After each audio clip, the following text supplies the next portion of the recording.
Good morning and welcome to another edition of Jackson Spalding's Real Talk webinar. I'm John Tucker. I help lead Jackson Spalding's media relations practice, and I'm joining you as moderator live from New York. I say good morning, but I should also say good evening because this is our first global Real Talk webinar. The title of today's conversation is Glimpsing the Future Through Global Perspectives. Two of our panelists are joining us today from Singapore, where the time is currently 8 p.m., so we're grateful for them. And we're grateful for our audience, which spans multiple countries and time zones as well. We've got a lot to get to. It's going to be a great conversation. One quick reminder, and for folks who might be joining us for the first time, the goal of Real Talk is to have an honest conversation and offer practical insights for businesses during this time of COVID-19. We'll be discussing today how the coronavirus has hit other countries before it came to America, and how in some cases, some of those countries are still ahead of the curve. So in that regard, perhaps our panelists can shed light on some of the things that we might expect as we in America reopen our businesses and do our best to stay safe. Many of the questions I'll be asking the panel come directly from you, our audience, and we're grateful for that. And without further ado, we're going to dive in, and I'm going to let each panelist introduce themselves. So let's start with you, Lena. Good evening. Hi there, John. Hi. I'm Lena Ng from Huntington Communications in Singapore.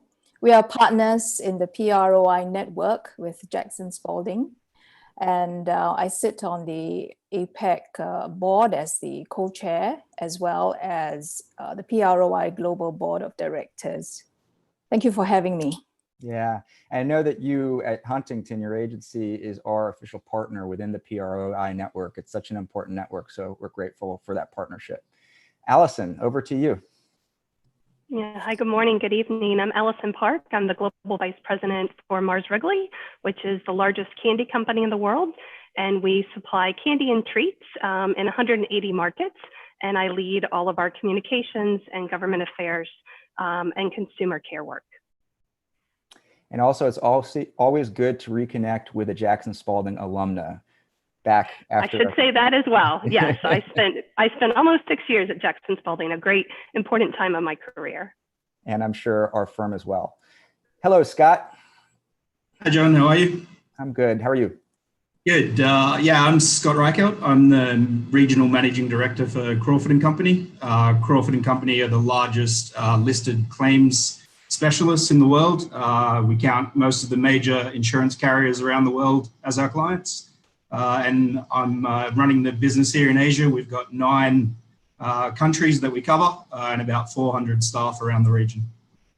Excellent. Well, thank you for being here, Scott. I know that, of course, Crawford is one of our valued clients, so we're grateful for that partnership and your trust. And we're going to dive right into questions. And Allison, I'd like to start with you, and I want to go to China. So back in January, at the beginning of the year, before much of America was paying attention, you were paying attention. And there was a time when you had to react. I believe you had a plan in place. And I was wondering if, number one, you could just kind of talk about your role as a company in China. And number two, explain how you did say, all right, we have to do something. This could get bad. Yeah, thanks, Scott. You know, we have a big business in China. It's an important market for us, 10,000 people in our business that work there. And so, you know, what happened is what happens in many places where there wasn't clear instruction from authorities. And so on January 20th, we actually kicked off what we call our COM process. It's our crisis management process. And that really kind of helped ground us with 3 priorities, which were to, 1, make sure we had the safety and well-being of our people, 2, to do everything we could to contain the virus, and then 3, around business continuity. And I think every market has seen with businesses that this first was a crisis that then has evolved into you know, an issue around business continuity. January 24th, so we were, you know, our crisis team was around for 4 days by this point in time. We started to see actually 13 cities at the time in Hubei who started to restrict travel. At that time, we actually made a decision to close all of our sites and close all of our field sales force that was kind of out visiting retailers. On January 30th was when we really kicked off our associate communications task force. By this point in time, we had closed all of our construction projects. And then kind of what really happened is Wuhan got the attention of international media and governments and stakeholders all over the world. And Wuhan was having a hard time getting things actually in for support. They really needed goods and cash. And as a global company, we were able to help respond, get product to hospitals, make a donation to the Red Cross. And that kind of set us up to actually do some real good in China. And given that we're a large employer, to help make a difference. Now, what also then happened in January is that we had to stand up all of our associates to work from home, which is not something that was normal in China. Start to invest in making sure PPE, masks and such were limited, and then start to get our factories running in early February and really start to kind of look at what was the return to work, how are we doing PSAs in the community with our M&M characters, et cetera. And I'm going to get to that return to work. That's interesting. And it sounds like it was a very frantic and very frenetic 1 week, 2 weeks of time for you, but it's good that you had that plan in place. Lena, let's now go to February as this is spreading outside of China. Singapore by February had been hit the hardest beyond China in terms of the number of infections. So things are getting, tense. People are scared. You run an agency and you have clients. Your clients are asking you questions. What were your clients asking you and how are you responding? Well, we have clients in 3 major sectors, tourism and consumer, where we work. For tourism, Tasmania, we were also going to launch Singapore's largest international arts festival and a major Chinese New Year celebration. It's kind of like the Rose Parade. And then we have industrial clients and as well as education is another vertical that we have. So we have a client that has 15 preschools over here. They all wanted to know, of course, there was panic. There was a shortage of pretty much like everywhere else of masks, sanitizers. Everybody wanted to update their crisis manuals because, you've written the usual scenarios, but this was going to be, people couldn't tell how big the scenario was going to be, how long it would last. And Singapore had gone through SARS about a decade before that. So there was some expectation that it would be major, but whether it would be global or whether it would be Asian was the next question. So most of the clients were also afraid because, if your company or became a cluster, so, a number of employees have it, then it was like being mentioned in the news, and that would be terrible. And it was. There was a lot of news articles about Singapore back then. So did you have kind of a guiding principle in terms of how you responded? Did you just, kind of emphasize empathy, or did you look to other places to inform how you responded, or did you just kind of do what in your heart you thought was best? I think the key about communication was everybody was trying to get information from everywhere. So there were good sources and there were not good sources. So the thing that we established with our clients was 1, keep communicating, and 2, keep them focused so that the communication channels are the right channels and they're not going all over the place to get their information. Right. So these were very important things to bear in mind. Very key, very key. Scott, this is no secret to you. You're there in Singapore as things are getting bad in February. But you guys had it under containment in the very beginning.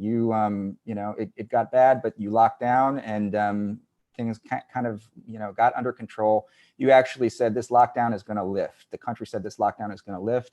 And then all of a sudden, a second wave right before things become semi-normal again. So this is an emotional roller coaster. I'm sure you remember this. It's, I'm asking you from, New York, where we're not immune to a second wave. We could potentially be hit with, we don't know. The jury's out, obviously. So from Singapore and your standpoint, what was that experience like from an emotional standpoint? And also tell me about this term circuit breaker. I know that I've heard it recently in New York, but I believe it was instituted first in Singapore. Yeah, sure, John. Circuit breaker was the term that the Singapore government used when they put in force the total lockdown, which came into effect as of the 7th of April. They announced that on the 3rd of April. And I think the reason they used the term circuit breaker was it had connotations to it around, trying to slow down the spread of the virus and to really just break the chain so that the country could start to recover after a set period of time. The initial period was 4 weeks, which they thought was long enough for incubation period and the clearing of that. But effectively 2 weeks into that, they announced that the numbers were still going up and that they weren't comfortable. So they extended for a further month following that. That came as a big shock to us because whilst we had our contingency plan in place and we were largely working from home, we were called an essential service at that time. So we did have an exemption certificate. And when they announced the extension of the circuit breaker, at that time, our exemption was stripped. So the continuity plan that we had in place of, working 80% from home, but 20% of critical staff still in the office sort of fell over halfway through. And then we had to go again and decide, okay, well, how does that look going forward now that we've got another 6 weeks of this to go? As you mentioned, I think earlier, like we're supposed to open up on Monday, the end of the circuit breaker, which officially is what's happening. And what we're moving to is something called the safe reopening, which has 3 phases to it. And let me just interrupt you. So just to be clear, this is Monday. You will reopen as a country next Monday in 4 days. So people know. So, that's right. So yeah, officially the circuit breaker ends and we enter phase 1 of safe reopening, which is what the government has termed it. Largely, this will not make a huge amount of difference to businesses like ourselves. There's still an expectation that anyone who can work from home continues to do so. And all of the other measures, such as wearing masks in public and things like that, will continue through this period. So effectively, we've ended up with a situation where what we thought could have been 4 weeks is potentially now 3, 4, 5 months. We're not really sure. I think the issue with the safe reopening and the 3 phases is the timing of it is still a little uncertain. So it's created a bit more uncertainty for us. Absolutely. Uncertainty is definitely the buzzword. And staying with you, Scott, Lena mentioned communications, and I know that you're in operations, but more and more in this world, communications has become such an essential skill set, really, of anyone in upper management. And I know that the audience tuning in today represents largely the communications industry. So as you're talking about these emotions, you're talking about these phases that you're going to be, facing as they roll out in the coming weeks. Talk to me about the importance of communicating and how you do it. Yeah, sure. I mean, if we look at it from 2 separate lenses, so first of all, the communication to employees, so the internal people. I think it was Lena mentioned earlier about, people trying to grab information from multiple sources about what's happening. There's a lot of fake news and things like that going on. People are taking things from friends and off social media. And so for us, a really key part of it was to create what we called a single version of the truth, a place where people can go in the business, our own resource center for them to go to understand what the impact is to our business.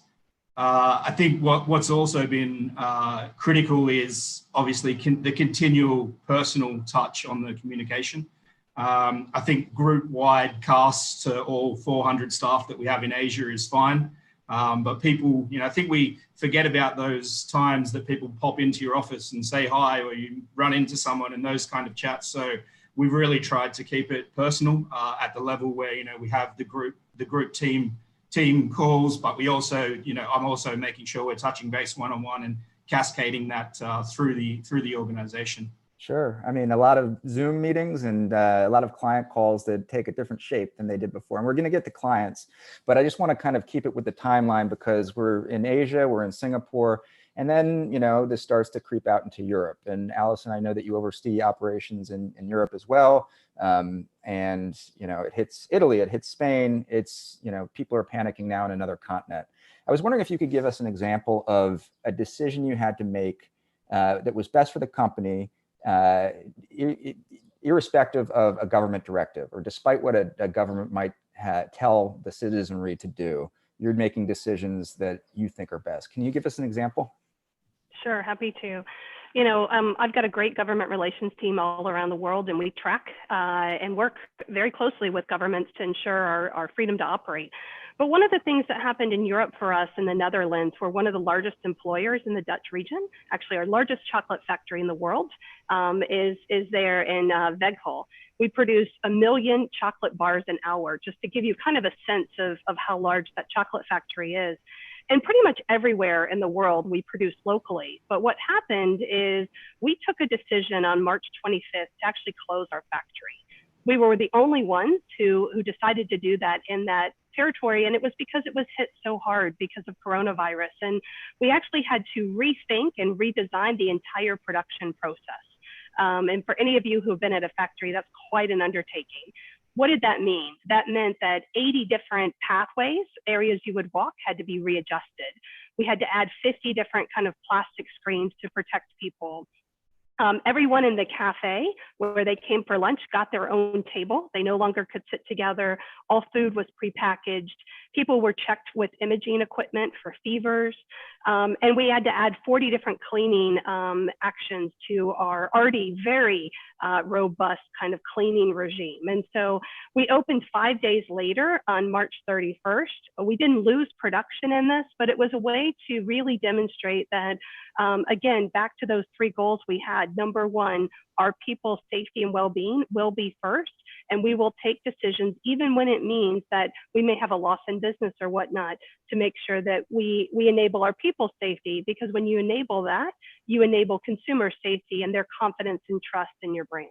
And just to be clear, this is not something that the Netherlands, the Dutch government asked you to do. This is something that Yeah. No, in fact, it got some media attention because it was such a big decision. We were the only ones who did it, and it certainly was not a government directive at all. Yeah. I mean, it's just so interesting. First of all, this is like a scene out of a Willy Wonka movie. And when the travel restrictions are lifted, I think I'm going to go to the Netherlands and I'm going to visit this factory and have a chocolate bar myself. I'm getting hungry. But keeping it in Europe and this idea of kind of eyeing different nations with different governments. Italy is not Spain. Spain is not the Netherlands. The Netherlands is not France. So you have to keep tabs on all of these different states. And it can obviously get dizzying. And I'm sure there are people in this audience who might have to keep tabs on 50 American states and 50 American governors because they have to figure out how they're going to react to different sets of orders. Do you have any advice for those people on how you stay sane while managing so much? Yeah, I mean, one of the learnings I have, it's actually, it's easier almost to do it on top of every country, because in every country, I pretty much have someone who has some responsibility.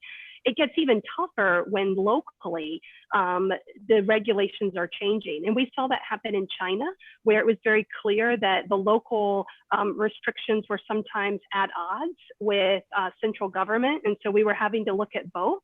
We're certainly seeing it in the US today. And one of the things we've done very recently is actually appoint someone within our business who has responsibility for looking at the total business in every state. And that's one of the learnings. It's one of the things I wish we would have done earlier.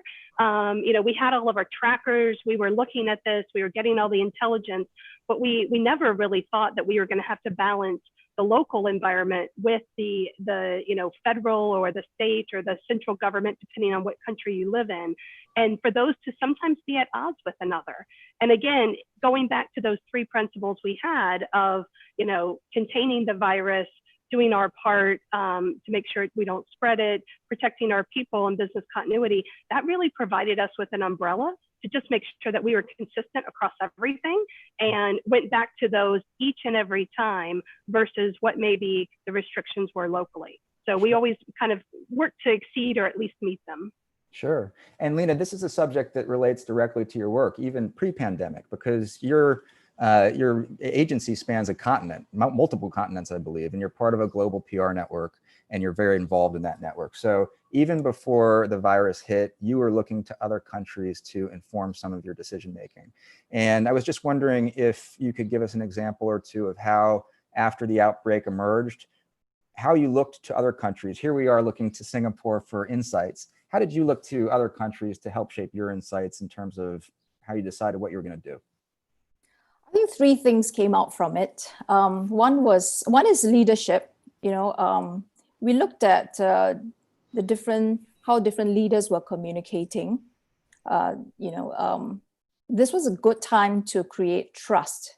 So whether it was trust of companies, trust of governments. So, research from communications agencies have shown that in some countries, the trust placed with companies is much higher than the trust placed in the government.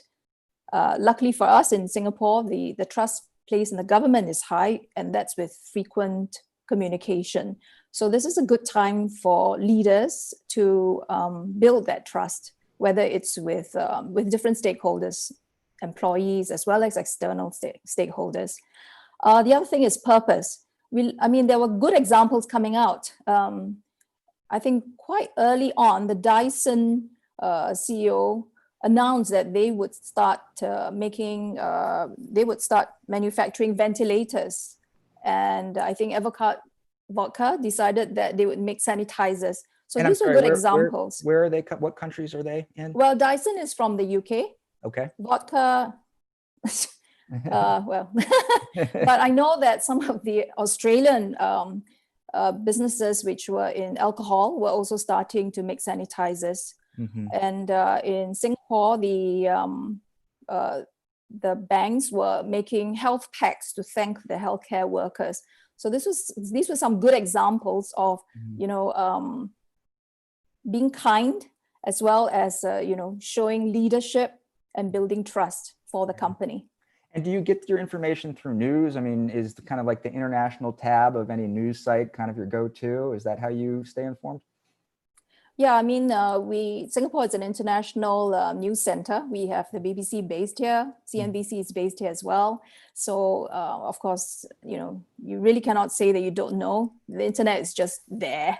It's a deep, deep space, and there's a lot in there, but I'm glad that you can grab the things that matter and the things that are fully reported.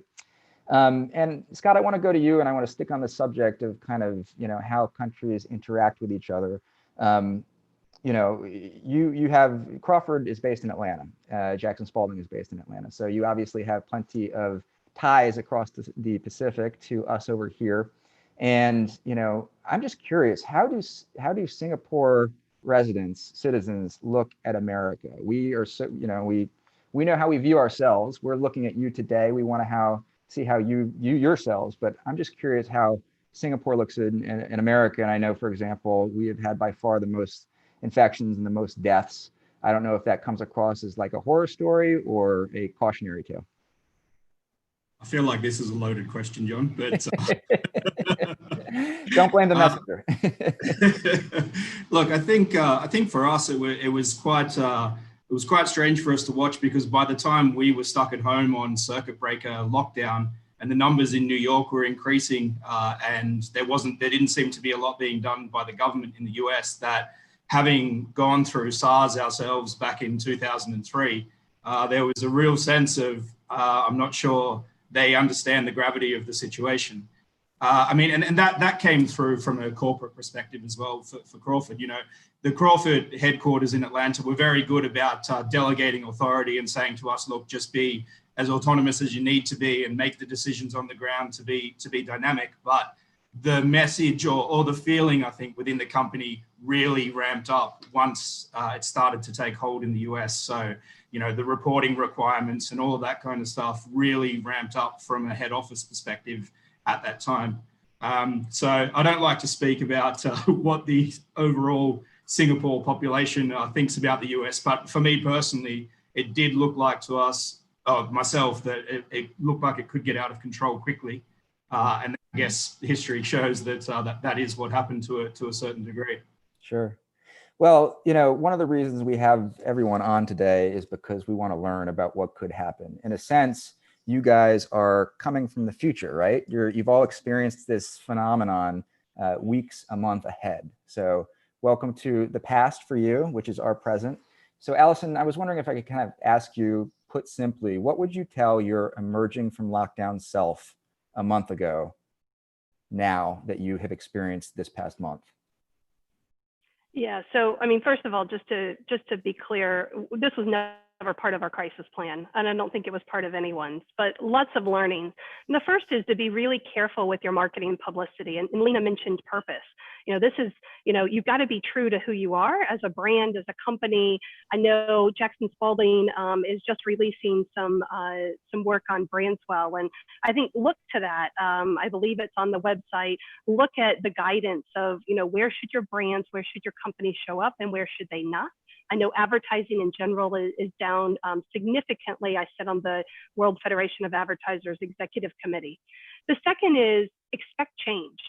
When we went into easing restrictions in China, we actually had to go back into tighter restrictions because the government eased restrictions. We had 2 people who went to lunch at a place where an employee was diagnosed with COVID. Those 2 people had to then go back into quarantine, and we had to send all of our people back home. So expect that the situation is going to be fluid. Again, do what you can to protect your people first. Bear in mind that there's privacy issues that you need to be thoughtful about. Bear in mind that everyone is in a different place on the change curve. So, right now as restrictions are easing, this is as much about what you are doing as an employer as what the employee is ready for. And so, there's the readiness from a company perspective, but there's also the readiness from an employee perspective and what they need to be successful to come back into work. And then I think the last one is, make sure that your crisis plan is evolving into a business continuity plan, and that you're looking at the silver linings from this, whatever we end up calling it, the great pause I've heard. But there are silver linings, and it's clear there will be winners. And there's some real positives that have come out of some real atrocities of this pandemic. And so how do you harness the good? And look at things like, the flexibility of working from home. What does that mean for talent and the talent war? The pace at which we've moved. What does that mean in terms of people's overall health and well-being? What does that mean for the environment and sustainability? So look at all of those things. This is a time of reinvention. Don't waste it. Yeah, no, that's well put. Lena, we're talking about fear of well-being, right? Health, our businesses, and our physical, safety. Economically, let's talk about brass tacks there. In America, the unemployment rate has obviously surged. You have people who've been laid off. You have businesses that have gone down. And I'm just wondering, again, with clients specifically, have they elaborated on their fears to you? Have you lost clients?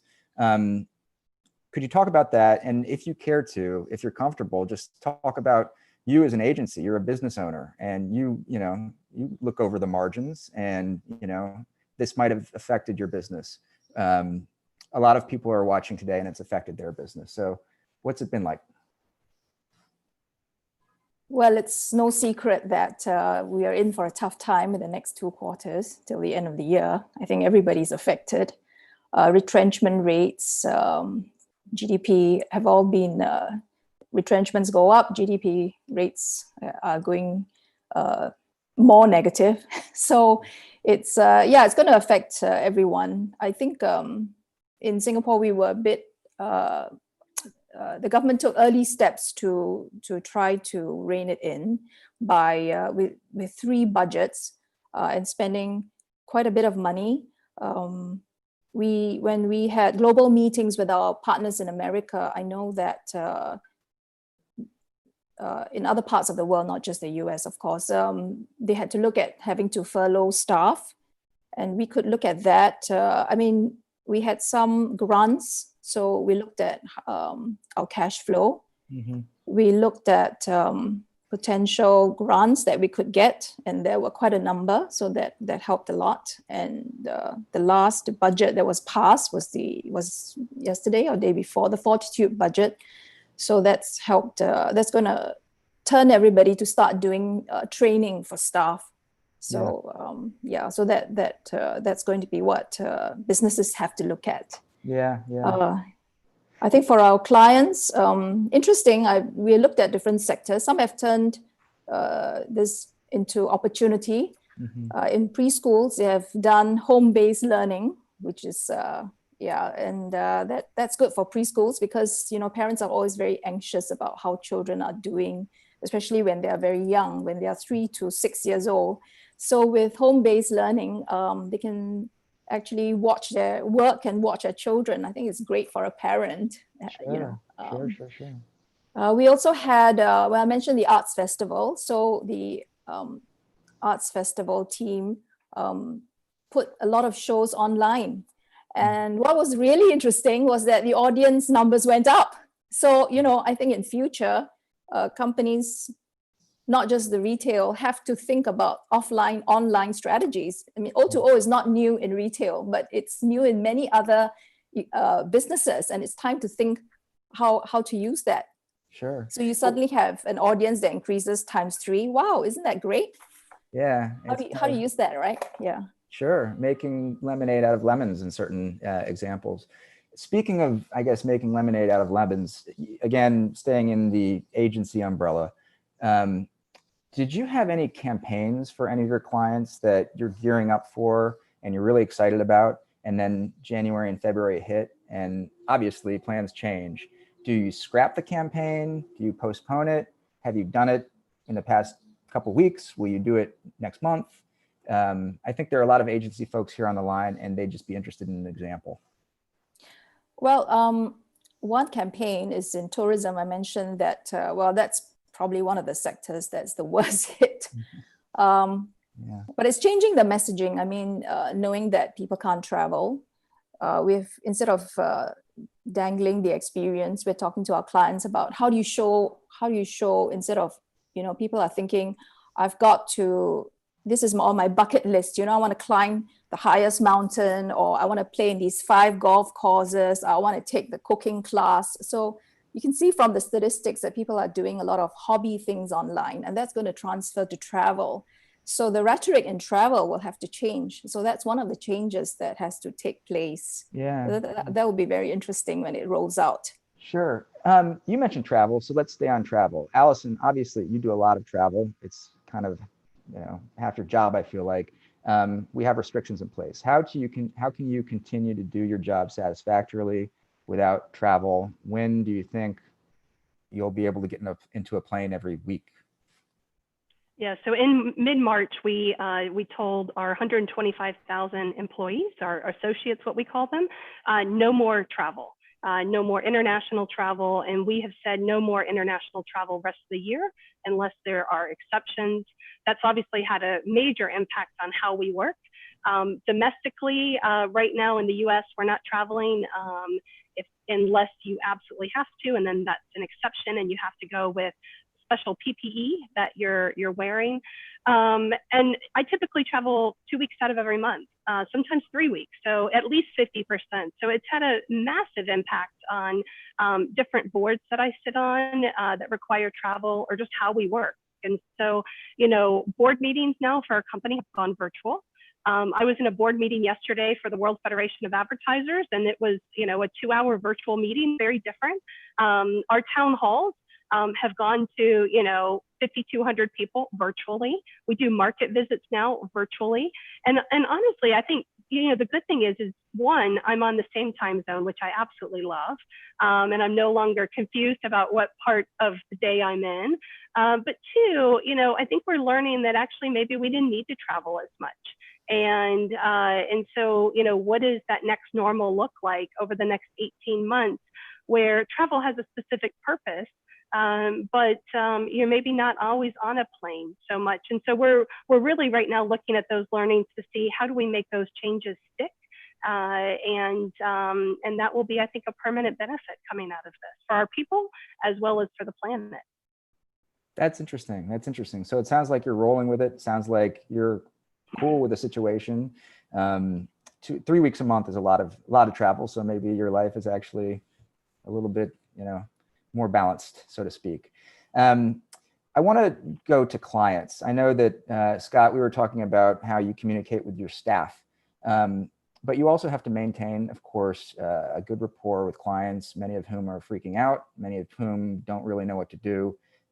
Maybe there's not much work to be done, but you still have to sustain the relationship. It's to the core of what so many of us do. how's that going? Do you have any tips for us, or are you just kind of learning as you go? I think we're all learning as we go, John, but I really think that this is going to be one of the big positives that comes out of COVID, the ability for us to use video calling and things like that, which is something that has always been a plan, and it's always seems that it was going to happen in the future, but we've now had a catalyst to push us to do that. I think, even maybe 8 weeks ago, if you had a client calling you on FaceTime, it would be a little bit strange. You would think, oh, this is not a usual way that we would do business. But today, no one blinks when you're getting that kind of call from a client. It's just expected now. And I think, the one thing that's really done is it's changed the dynamic of the relationships with the clients, where we're zooming into their lounge room, where we see them sitting maybe with a baseball cap, unshaven t-shirt.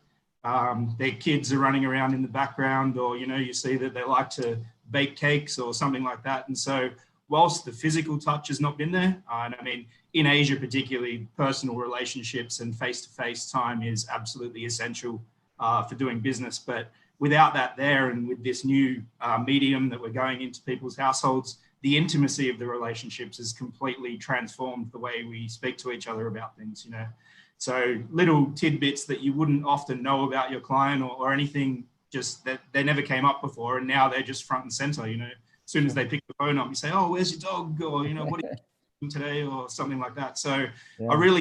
That's a positive that's come out of this. And I think that will make some of the relationships that we thought were really strong, even stronger moving forward. So I think it's a great thing. I feel like after the pandemic lifts and the vaccine is here, every office should implement bring your dog to work day, because it's the one thing that we've gotten used to that is very important. We all love and look forward to.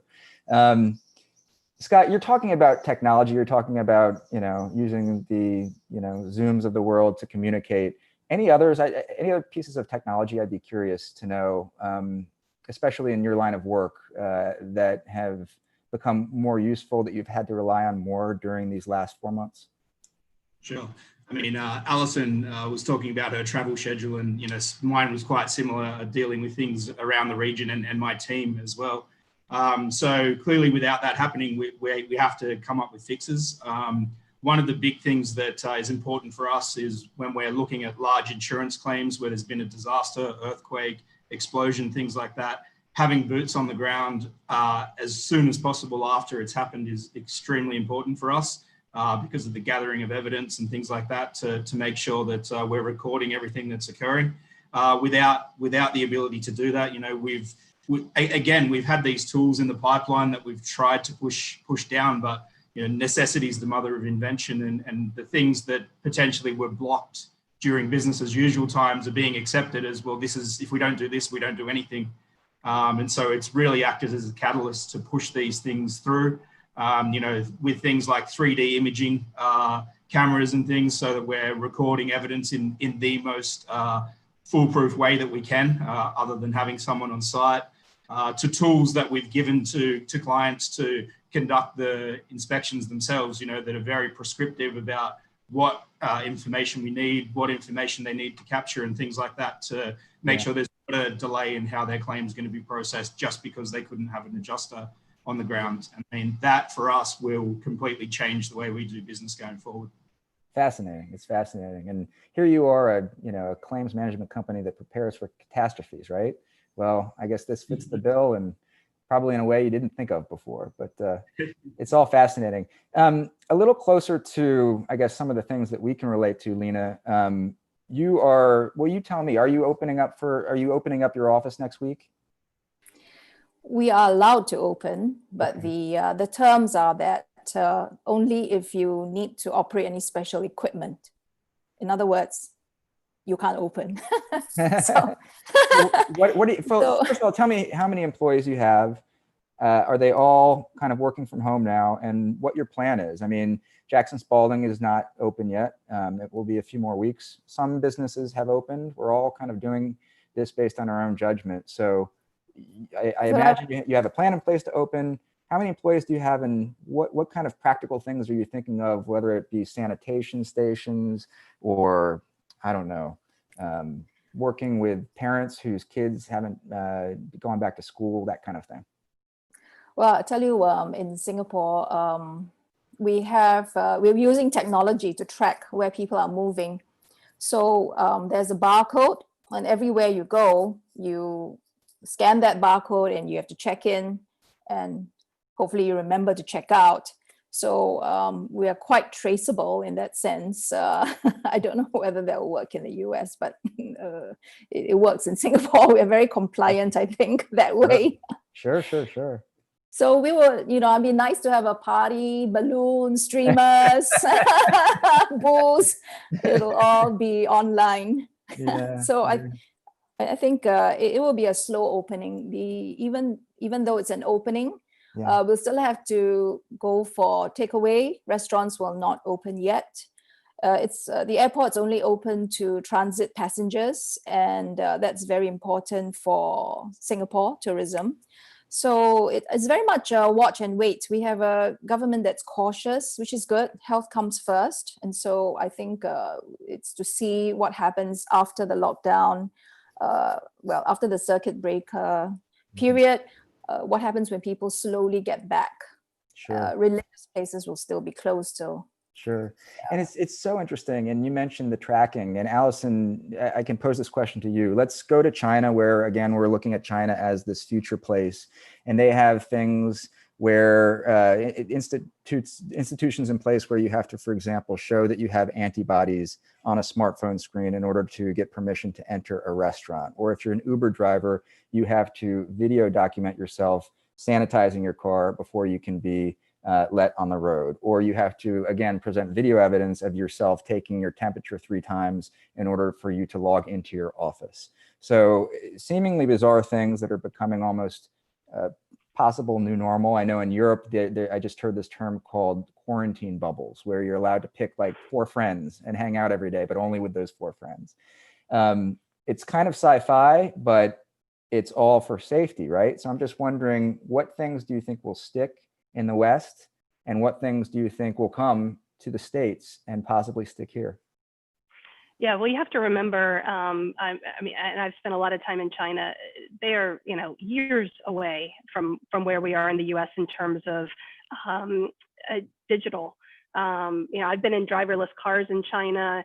I've seen places where, all the drivers' eyes are scanned every morning to find out if there's any criminal background. And so, I think, they've got some technology that they use, and the way the government is run is very different. And so there are different measures that work there that probably won't work elsewhere.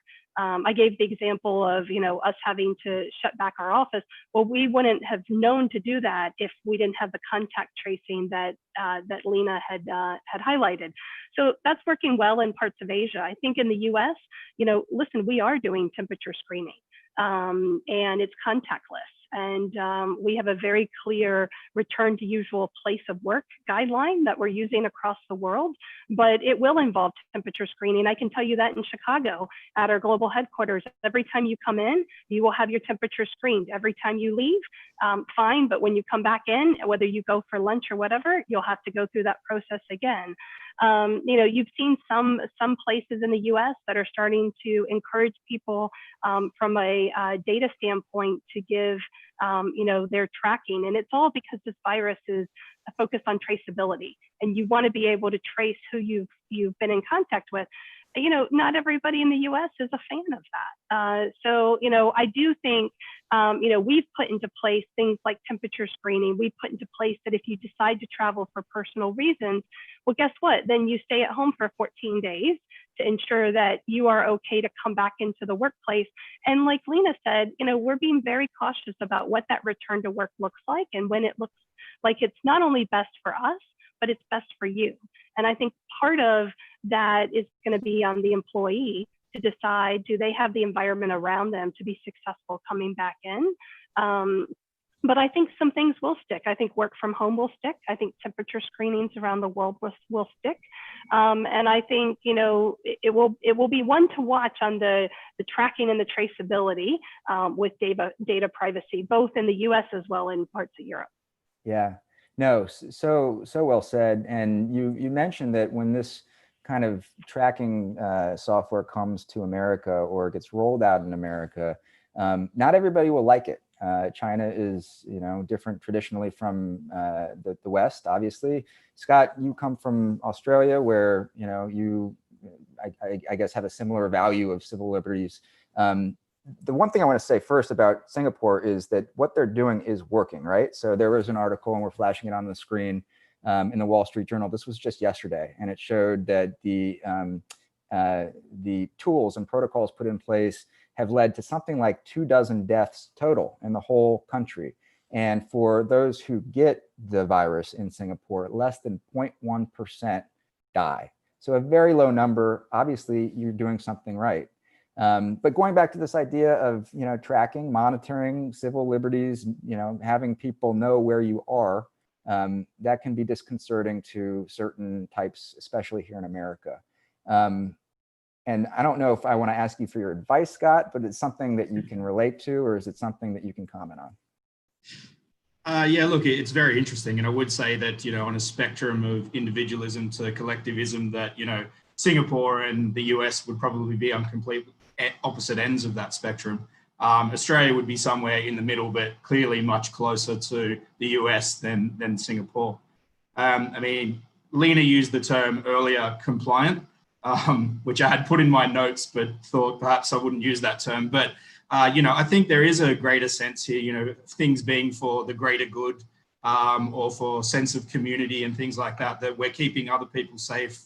The messaging here has been hugely around, the aging population and keeping, basically the story of keeping people's grandfathers and grandmothers safe and things like that. And the Singaporean people buy into that in a very big way. Probably that deals with it from a local perspective. And then the opposite side of that is they also have some of the strictest penalties for breaching these kind of things. So first offense is $300 for breaching, not wearing a mask, or breaching safe distancing. Second offense is $1,000 and the option of prosecution. And that can go up to $10,000 for individuals for breaking the rules. When you talk about corporations, some of the penalties are up to $45,000 for first offence. And then when you talk about the expatriates and things that are not citizens or PRs, if you breach even once, they have the right to remove your working credentials and remove you from the country.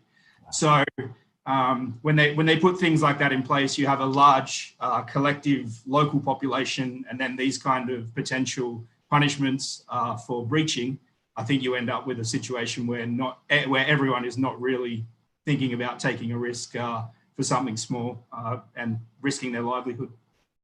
So fascinating. I mean, here in New York, our governor came out and said, we want to make wearing masks cool. So almost a little bit of a PR campaign, making mask wearing cool.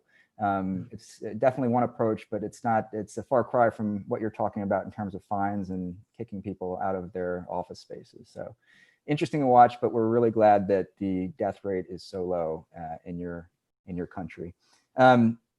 We kicked off this conversation, Allison, with this idea that you had a plan in place and how you responded it from a crisis standpoint. So much of what we do in PR and communications involves crisis situations. And if I had to wager a bet, I would assume that you have a crisis plan, Allison, in place going forward. If so, can you talk about it? And if not, how does kind of this experience of the pandemic inform potential crises that you'll face in the months, years ahead at Mars Wrigley? Yeah, thanks, John. I mean, to be clear, we have a crisis management process. We did not have a crisis plan for a global pandemic. And I don't think anyone did. But every 12 to 18 months, we require our crisis management teams to go through training to make sure that, one, everyone knows their role. We've talked through a scenario. We spent about a day planning for it. And so we do that all over the world. And that's greatly helped us. And then we kind of always go from what is the crisis plan to the business continuity plan. And I think right now, one of the big conversations we had in the beginning is it a crisis or is it business continuity? Because we're actually dealing with both at the same time everywhere around the world. And we're still in the midst of that. I think, there's lots of questions that we're looking at in terms of, what about the second wave? We certainly saw that in Asia. What does that mean for other parts of the world? What does it mean when someone's, constantly testing positive? What does it mean in terms of people who are have no symptoms? They're asymptomatic, but they're spreading the disease. What are schools and universities going to look like in the fall? And what does that mean in terms of parents who are working, especially dual parents like myself? And so, these are all questions that we have. And I think, it's clear that, again, have a process, have a plan in place, but you can't plan for everything. And this was one of those things that you can't plan for. And so you've got to be agile. You've got to be prepared. You've got to know who has what responsibility. And, it's clear that working from home has been no picnic for anyone in the communications field, because the hours have been quite long and the days have been quite long. And so, I think until we have vaccines that people can trust, and that are widely dispersed and are affordable, we will be dealing with this for quite some time. Now, the other thing I'd say is, on top of this, we've seen environmental disasters, we've seen hurricanes, we've seen tornadoes, we've seen people have other, loss of life for other reasons. And so there are ongoing crises within this global pandemic, and how you plan for those and how you react and know that you're going to be dealing with a very fluid situation for, I predict 12 to 18 months. That's at least what we're planning for. Got it. Yeah, that's good information. I don't think anyone wants to think about the 18 bookend, more the 12 bookend, but I think that's a good plan.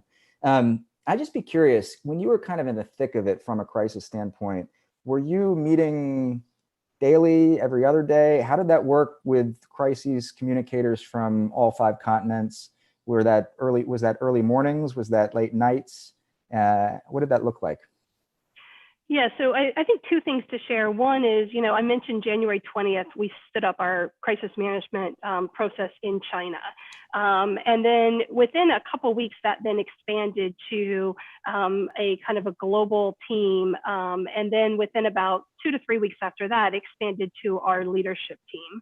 And one of, I think, the things in hindsight is I wish we would have done that faster. Mm-hmm. I think the other thing is that's a reflection is, we're used to working on the crisis. We are not used to being the crisis. Mm-hmm. And this was something that was affecting everybody, but in different ways. I mean, my husband liked to tell me in the beginning, look, Allison, we're all facing the same storm, but we may not all be in the same boat. And I think that's been one that's just really kind of reflected for me every day of, look, people are going through different things. Mm-hmm. And so how they go about this and the impact for them personally and professionally is something that you've just got to be really thoughtful about and make sure that you're constantly staying true to your purpose, staying true to your principles, and being consistent. And so empathy is so important in a time like this, that you're helping people go through it and giving yourself some space and time, because not every day is going to be perfect. I think from a communication standpoint, listen, communicate. People, because they're in different places, they need to hear messages more than once. They need to have that personal connection, whether it's not, because it's not in person. And you need to give people some flexibility. I talked to a global bank a couple of weeks ago, and they had instituted work from home. And what was interesting is they were talking about how do they measure their people to know that they are in front of their computer at all times. Like this is not the time for that. Yeah. This is the time to actually empower your people, give some flexibility to how they get work done, because they may be schooling children. Not every, place in the country, 90% of school kids were not in school, 90% around the world. That's an amazing statistic. And not everybody had online school. And so you've got to empower your people. And I think if you do, you will have people for life who are loyal to your brands, to your company, to you as a line manager. Yeah, it's so true. I was reading a column yesterday, and it was all about how people think that they have all this added flexibility because they have work from home hours. But in truth, their office has now become their home, their office. So they're always kind of on. If it's the weekend, sure, I'm at the office. If it's 9 o'clock, sure, I'm at the office. I can do it. So it's almost like, paradoxically, the work-life balance has shrunk. And there's not as much of a balance unless you are intentional in how you approach it. We're running a little short on time. There's one more question for Lena I definitely want to ask you about. Here in PR, one of the arms of what we do is the events industry. And I'm not sure how much in the way of events that you do. I know in the tourism industry, there's often events to be promoted and staged. Events are not happening right now. It could be a long time until people get together, and it's worrisome and it's kind of a bummer. And I was just wondering what you thought about that, what your predictions are, and whether you're preparing for anything in that regard. Yeah, quite a number of events actually. Well, earlier I mentioned the Arts Festival. Then we were actually preparing for a cancer run to raise funds for people for cancer research. So that had to be postponed. I think it's going to be postponed again. So yeah, social distancing might be a difficult one for runs. So I think that getting the events online, just a different way of delivering it. I think it's now on us, the communicators, to think about how we can go back to the objectives. Was it fundraising, for instance? So could the funds be raised by crowdsourcing? Could the experience be done online and delivered in a very different way? So these are the things that, events organizers have to look at. And I think that, as I said, the audience becomes so much larger. So yeah, it's do things differently. Yeah. Scott, we have time for one more for you. We use the term metrics more and more in PR. More of our clients want us to just kind of deliver these key indicators that show what we're doing is working. Are there any metrics that you have learned in the last 4 months or relied on more that we could maybe be talking about more, kind of like Zoom, where it's become a common household name in the months to come? Yeah, look, we didn't really have any specific metrics that we were working towards. Obviously, we had internal metrics about client communications, making sure the client teams were reaching out to the people in line with the program that we had put together to make sure that personal touch was there. We were really fortunate, actually, to be doing our net promoter score at the time of the first circuit breaker. Mm-hmm. And so it really did act as a little bit of a proxy indicator to how we're dealing with the crisis. There were various comments from clients, both positive and negative, I'll admit that, about how things were going. But it was very fortunate for us because, we don't really typically use a lot of metrics around that kind of thing. And for us, that really helped us through to understand what things we were doing well and what we weren't. Yeah. Well, we have about 2 more minutes, and I'm going to pose one last question to the group, and we'll just let everybody take it individually one at a time. And if you could keep your answer to, let's say, 30 seconds. And I'll start with you, Allison, and then go to Lena, and then go to Scott. And the question is, looking back at where you were a month ago, and in terms of your advice to America, what is your top do and what is your top don't? Allison, we'll start with you. My top do, take care of your people in every single way you can. My top don't, be very cautious about how you market and publicize your brands, your company, your products. Thank you. Lena.